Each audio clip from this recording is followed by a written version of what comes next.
Member Harkey, you want to go next? I was going to chair, but I do have to. Okay. Or I was going to close out. Okay. Senators, I appreciate being here. As you know, I have been long and vocal about high-speed rail, 3 years now, and it wasn't for any other reason than financial reasons when I first came to this institution. Since then, it's become the project. This project is huge. The magnitude of impact on the state, you know, in the future could be tremendous. It will be tremendous if it begins in the Central Valley. We do not have a business plan. We have, if any of you are from local government, what we have is like a major investment study of what we'd one day like to do with rail in California. It's very apparent. The people of California, as well as their representatives, both in Northern and Southern California, want regional rail. That's what this plan is. It's a promotion of regional rail. There's bond restrictions, tremendous bond restrictions. You heard them made. That bond was written in 1998, I believe. I heard from a former senator. We're trying to make that bond fit a current plan. This plan has metamorphosed time and time again merely to get the votes, the same way probably that the bond got the votes, carving through all the areas where you could pick up votes. Right now, we're focused heavily in Northern California, Southern California, in the bookends. The bookends are for $950 million of this bond. The bookends are not for $9 billion of this bond. That was for high-speed rail. Now, if you put this back to the voters and ask them would they rather have this $9 billion for regional transportation needs, I will guarantee you they'll say yes. And that's the plan you've got before you. That's not the plan they approved. You're promising that you can give funding from this bond to the Northern California area and the peninsula and also to Southern California.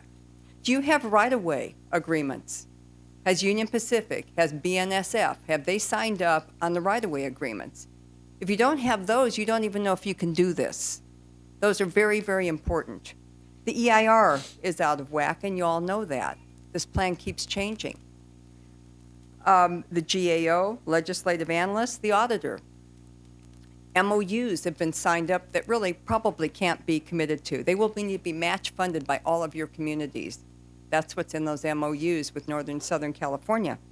It relies on Fed funds and as a backstop cap and trade revenues. We don't have cap and trade revenues yet, and the federal funds are not forthcoming. I was pounding the pavement in Washington, D.C. on my own dime, going from office to office for over 2 days.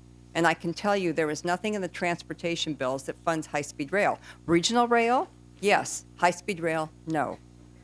If you began this and made some sense and helped your governor out, what we've got here is $3.5 billion, which is the cocaine for the train. It's what's getting everybody hooked on this train. Fine, spend the 3.5 where you need to make improvements in the Central Valley on the existing Amtrak. You can do that.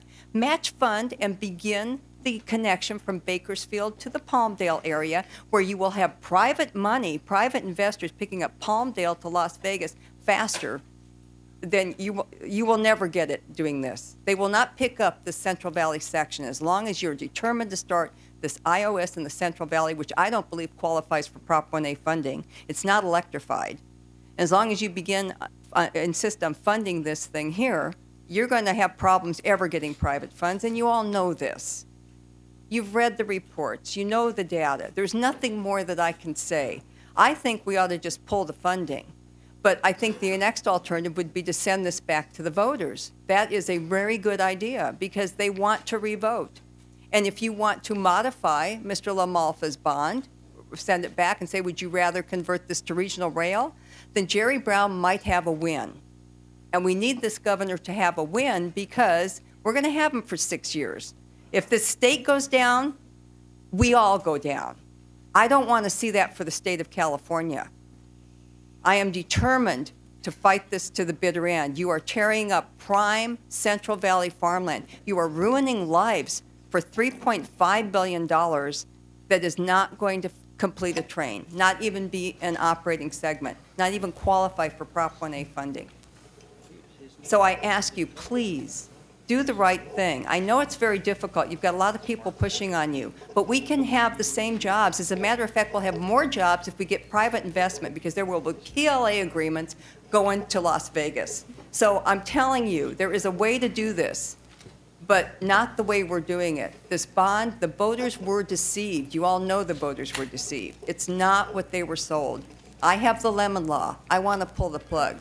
This is the next best alternative. And I think that in this election year, and even not in this election year, for the sake of California, we need to stop the carnage, stop the debt load. We have people that want to invest in our state, and we do need transportation. But we don't need this now. And we probably never will use this. It's just something that got approved, and now we've got money burning a hole in our pocket. So I hope that you seriously consider allowing this bill to go forward. Thank you very much for your time.